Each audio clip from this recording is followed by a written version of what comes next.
Okay, I'm going to be walking through how to set up a Strat properly. First thing you have to do is put on music in the background, preferably played with a Strat. Here's a trick I learned for wedging the block, which will increase sustain and give you better tuning stability. That is, of course, unless you use the tremolo. If you put the trem arm on there and you bend it and whatnot, well then this is not for you. But most people that have Strats don't even use the tremolo, and you can just stick a block in there and hammer it in tight and you're good. This time I decided to tap in just some regular nuts. I just took a bolt, put it on there, tapped it with a hammer, just one at a time. I put two little smaller ones that went down deep, and then one in the center which was a little bit bigger, which didn't go quite as deep, more on the sloped part. These are down more on the flat part. Also, something rather important is the springs.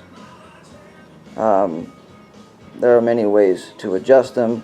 Everybody has their preference and their own ideas, but I prefer 3 of them straight. You may need to put a little bit more tension on the spring on one side. The heavier gauge strings have a much stronger pull, so you compensate that with tightening this one just a little bit further than level. Also, if you do end up using the tremolo, you use the whammy bar on there, then a good set of springs makes all the difference in the world. Standard Fender springs are ideal. Nothing really compares with them, and they don't cost that much. Now if you go with heavy gauge strings, you may need to add a 4th spring on the back to make it usable. While we're here, probably worth mentioning, if you use the tremolo at all, sometimes even if you don't use it, it's not a bad idea to take a piece of felt and glue it down underneath. You can leave it loose, but ideally you want it maybe 2-sided tape or a tiny bit of glue, and glue it down to the body there. It just picks up any of the noises that the springs make as you use them.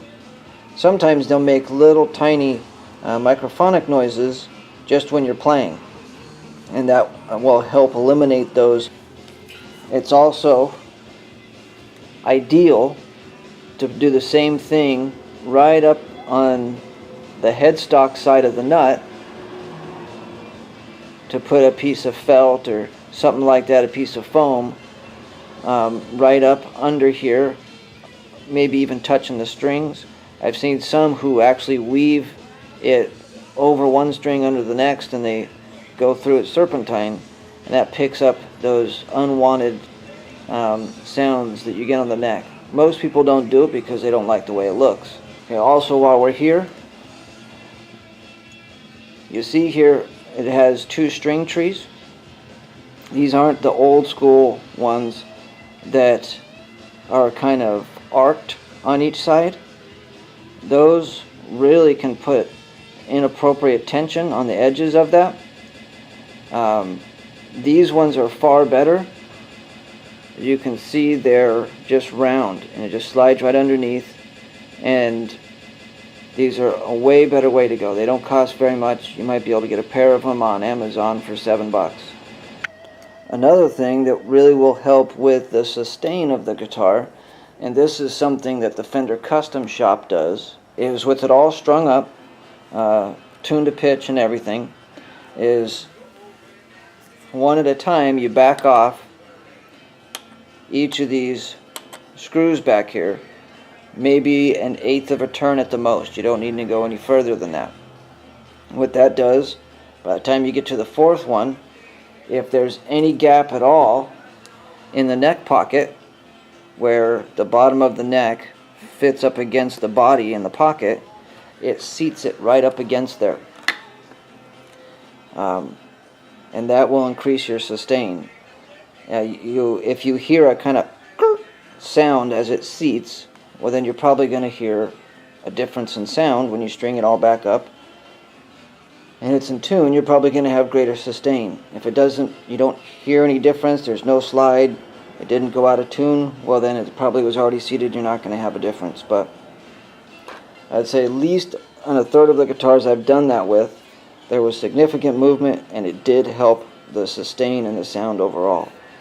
Here is another upgrade you can do. I always do it myself. You can pay someone to do it, but it's probably not worth it unless you got a nice guitar like this American Strat. But this my buddy had done is replacing the nut. He paid somebody to do it and they did a horrible job.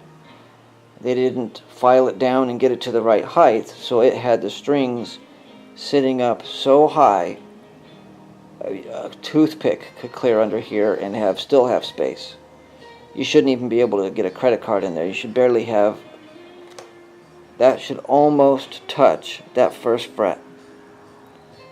And you want a little bit of space, but not very much at all. I preferred a little higher than most people, but this one was so high it was set up for like a slide guitar. So I had to file off like 1/4 of an inch. Now it's wonderful. This one is brass, which is going to give you a little bit more high-end bite to the sound.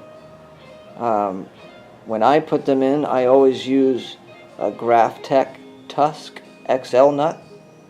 They're self-lubricating, really helps with tuning, and what they are is a synthetic version of elephant tusk bone. And the sound is superior on those. They're really easy to shape, like plastic, and you get them for like $12. I mean, it is probably the cheapest and most effective upgrade on the guitar. So that's worth doing even on a cheap guitar. Now the strings are off, it's a good opportunity to clean the neck. If you have oil and dirt and stuff on the fingerboard, when you're fretting the strings are going to be picking that up, which is going to dull this down to the strings a lot quicker. So cleaning up this every time you change the strings is a very good idea. If you got a glossy finish on a maple fingerboard like this, obviously that's very easy. You could even just use a damp cloth and clean that off. First, you want to make sure that there isn't any like little pieces of anything on the cloth, because you're going to put scratches on the guitar. But wipe all the surface crud off. Then with a clean one, just damp, you can just wipe off any film, and then dry one, buff it out. You're good. On one that has rosewood or something that's porous, that's a little different. You get a fingerboard cleaner, which is ideal. Avoid those ones that have citrus. You could even I've used a string cleaner before, and that seems to do a decent job and doesn't risk harming the guitar in any way. And again, just buff it out nice and smooth. Also, this is a really good opportunity to check your frets. If you have any corrosion on them whatsoever, carefully using 000, that's the number. Just take this, you want to cut just a little piece off, and you just carefully work it back and forth. Careful not to get scratch up the finish on the fingerboard, but you can really clean up the frets with this without damaging them. It doesn't sand them down or anything, it just polishes and picks up any of the crud. But because you're going to be getting little tiny metal flakes, brush it away from your pickups and stuff, because it'll stick to the magnets and get inside there. So good idea to put a rag over your pickups while you're doing that, so you don't get any little metal dust going into the pickups and the cavity there. This is also great for polishing up all the metal on the guitar. Whether you use it on the tuners, you can use it on your bridge, everything. Get 000 and just no more than moderate pressure, and you won't scratch it. You'll polish it and make it look nice and new.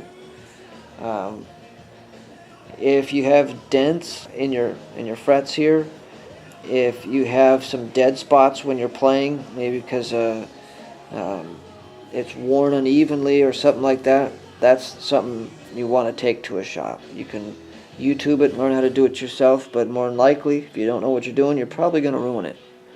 So there's no way I'm going to be working out the dents on the frets on this American Strat. I'll do everything else but that on a guitar. If you decide you want to replace something, like the nut for example, you want to probably do that before replacing the strings, so you can kind of go back and forth and test it and make adjustments without working and bending the strings all up. So I just loosen them up to slack as far as I can, slide the nut out, put the new one in and tighten it up and adjust it. And then when I'm all done with my modifications and adjustments, then I'll put the new strings on so they're as fresh as can be and they don't have any worked points that are going to make it likely to snap later. Now this is very much a time saver. It's a string winder. I think it cost me like $3, and obviously does things very quickly. So you just loosen each one a little bit,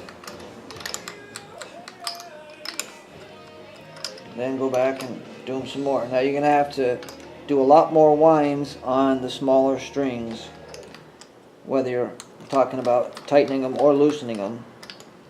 It takes more turns to tighten the thinner, lighter, higher strings.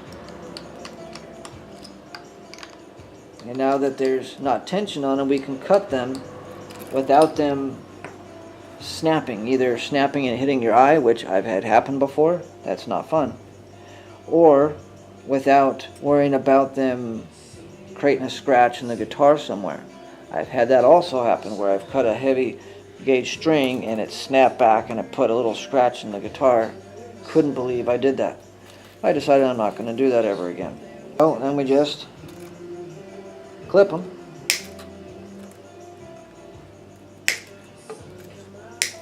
And just take them one at a time and twist them off. No big deal. And then on this end, I just feed them down through and you just pull them right out. These ones that you clipped near the top and unwound, if you cut it really close and you only got a small piece, pay attention where you put it, because one of these little pieces, especially when it's nice and curly, dropped on the floor by accident, may not be easy to see. It really hurts bare feet.